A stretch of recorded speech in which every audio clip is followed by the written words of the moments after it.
4 mois après son arrestation, François Beya est face au juge de la haute cour militaire. Sous une tente, au sein même de la prison de Makala, où il a été transféré début avril. Lors de cette première journée de procès, ses avocats et ceux de ses 5 co-accusés ont pris connaissance des charges retenues contre chacun de leurs clients. L'ex-conseiller sécurité du président Tshisekedi est poursuivi pour complot contre le chef de l'État. Ses avocats ont obtenu une semaine de délai pour s'imprégner des pièces transmises avant la reprise du procès. Ils sont sereins comme, disent-ils, leurs clients.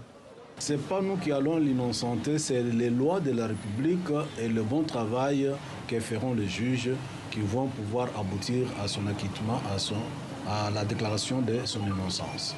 Et nous allons pouvoir l'accompagner avec le moyen de droit, chacun des avocats selon les aptitudes professionnelles qu'il possède. 3 jours après son arrestation par les services congolais de renseignement, le porte-parole de la présidence révèle l'identité de François Beya à la télévision nationale. L'interpellation du conseiller spécial du chef de l'État en matière de sécurité. Et les soupçons qui pèsent sur lui. Une initiative qui a choqué des défenseurs des droits humains qui demandent aujourd'hui que le procès de François Beya soit lui aussi retransmis à la télévision. Il dénonce plusieurs irrégularités. Malheureusement, il n'est pas devant son juge naturel, il est devant une juridiction militaire. On parle d'une connivence avec le militaire.